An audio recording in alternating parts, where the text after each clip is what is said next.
ഒരു പുതിയ ഭരണാധികാരി അധികാരം ഏറ്റെടുക്കുമ്പോൾ ആളുകൾക്ക് വലിയ പ്രതീക്ഷയാണ്.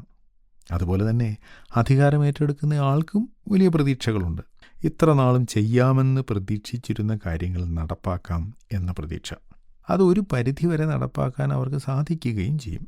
അങ്ങനെ ചില കാര്യങ്ങൾ നടപ്പാക്കുന്നത് കാണുമ്പോൾ ആളുകൾ വിചാരിക്കും, ഈ പുതിയ ഭരണാധികാരിക്ക് വളരെയധികം അധികാരങ്ങളുണ്ട്, അതുകൊണ്ട് അദ്ദേഹത്തിന് വിചാരിക്കുന്ന എന്ത് കാര്യവും ചെയ്യാം എന്ന്.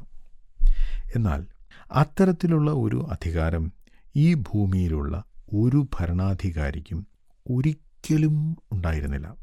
സ്വന്തം ഇഷ്ടപ്രകാരം മാത്രം കാര്യങ്ങൾ ചെയ്തിരുന്ന ശക്തന്മാരായ ചക്രവർത്തികളുണ്ടായിരുന്നു.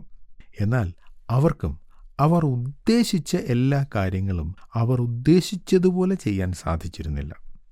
ബാബിലോൺ സാമ്രാജ്യം സ്ഥാപിച്ച നെബൂഖദ്നേസർ എന്ന ചക്രവർത്തി ആരെ കൊല്ലണം, ആരെ ജീവനോടെ സൂക്ഷിക്കണം എന്ന് തീരുമാനിച്ചിരുന്ന അയാളാണ്.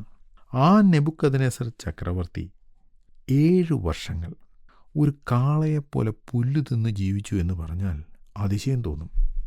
ഇത്ര ശക്തനായ ഭരണാധികാരിയായിരുന്നിട്ട് പോലും അദ്ദേഹം ആഗ്രഹിച്ച എല്ലാ കാര്യങ്ങളും ചെയ്യാൻ സാധിച്ചില്ല. അതുകൊണ്ട് മനുഷ്യന് എത്ര വലിയ പദവികൾ കിട്ടിയാലും അവനൊരു മനുഷ്യനാണ് എന്ന കാര്യം മറന്നു പോകരുത്. മനുഷ്യൻ്റെ മറ്റൊരു പേരാണ് മർത്യൻ. മരണത്തിന് അധീനനായവൻ എന്നാണ് അതിനർത്ഥം. മർത്യൻ എന്ന പേര് മനുഷ്യൻ്റെ പരിമിതികളെ കാണിക്കുന്നതാണ്. മരണത്തിന് അധീനനായവൻ, മരണത്തിന് അതീതനായവനല്ല. തനിക്കിഷ്ടമുള്ളതൊക്കെയും ചെയ്യാൻ പറ്റുന്ന ഒരേ ഒരു വ്യക്തിയെ ഈ പ്രപഞ്ചത്തിലുള്ളൂ. അത് സൃഷ്ടാവായ ദൈവമാണ്. 135 സങ്കീർത്തനത്തിൽ അതിൻ്റെ 5 മുതലുള്ള വാക്യങ്ങളിൽ ഇങ്ങനെ വായിക്കുന്നു: യഹോവ വലിയവനെന്നും നമ്മുടെ കർത്താവ് സകല ദേവന്മാരിലും ശ്രേഷ്ഠനെന്നും ഞാൻ അറിയുന്നു. ആകാശത്തിലും ഭൂമിയിലും സമുദ്രങ്ങളിലും എല്ലാ ആഴങ്ങളിലും യഹോവ തനിക്കിഷ്ടമുള്ളതൊക്കെയും ചെയ്യുന്നു. അവൻ ഭൂമിയുടെ അറ്റത്തുനിന്ന് നീരാവി പൊങ്ങുമാറാക്കുന്നു. അവൻ മഴയ്ക്കായി മിന്നലുകളെ ഉണ്ടാക്കുന്നു. തൻ്റെ ഭണ്ഡാരങ്ങളിൽ നിന്ന് കാറ്റ് പുറപ്പെടുവിക്കുന്നു. ഈ പ്രപഞ്ചത്തിൽ തനിക്ക് ഇഷ്ടമുള്ളതൊക്കെയും ചെയ്യാൻ കഴിയുന്ന ഏക വ്യക്തിയാണ് ദൈവം. ഈ ഭൂമിയിലുള്ള മറ്റെല്ലാ ശക്തികളെക്കാൾ താൻ ശക്തനും ശ്രേഷ്ഠനുമാണ്. അതുകൊണ്ടാണ് നാം കാണുന്ന പ്രകൃതി ശക്തികളെല്ലാം നിയന്ത്രിക്കുവാൻ തനിക്ക് സാധിക്കുന്നത്. ഈ സങ്കീർത്തനം ചുരുങ്ങിയത് ഒരു 3500 വർഷങ്ങൾക്ക് മുമ്പ് എഴുതിയതാണ്. എന്നാൽ ആ സങ്കീർത്തനത്തിൽ തന്നെ നീരാവിയിൽ നിന്നാണ് മഴയുണ്ടാകുന്നതെന്നും ഇടിമിന്നലുകൾ മഴയ്ക്ക് മുമ്പ് ഉണ്ടാകുന്നതാണ് എന്നും എഴുതിയിരിക്കുന്നു. ഇതൊക്കെ ആധുനിക ശാസ്ത്രത്തിൻ്റെ കണ്ടുപിടുത്തമായിട്ടാണ് നമ്മൾ മനസ്സിലാക്കിയിരിക്കുന്നത്. മഴയും കൊടുങ്കാറ്റുമൊക്കെ എങ്ങനെ ഉണ്ടാകുന്നു എന്നതിന് ചില വിശദീകരണങ്ങളൊക്കെ മനുഷ്യന് നൽകാൻ സാധിക്കും. എങ്കിലും അതുപോലെ ഒരു കാറ്റോ ഒരു മഴയോ സൃഷ്ടിക്കാൻ മനുഷ്യന് കഴിയില്ല.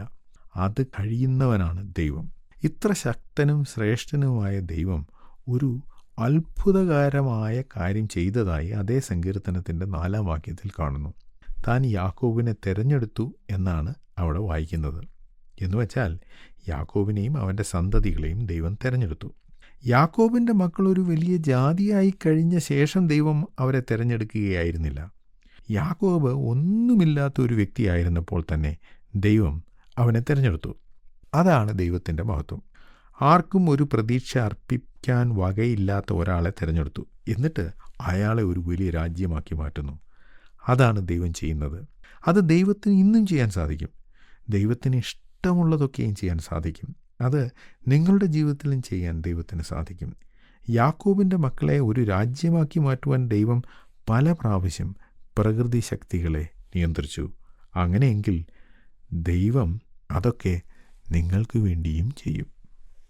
ഞങ്ങളെ വിളിക്കുവാൻ ആഗ്രഹിക്കുന്നുവെങ്കിൽ 0988-22-1957 എന്ന നമ്പർ ഉപയോഗിക്കുക. എല്ലാ ബുധനാഴ്ചകളിലും വെള്ളിയാഴ്ചയും രാവിലെ 11 മുതൽ 12 മണി വരെയുള്ള സമയം ഞങ്ങൾ നിങ്ങൾക്കായി പ്രാർത്ഥിക്കുന്നു. പ്രാർത്ഥനയ്ക്കായി വിളിക്കേണ്ട ഫോൺ നമ്പർ 079960010203.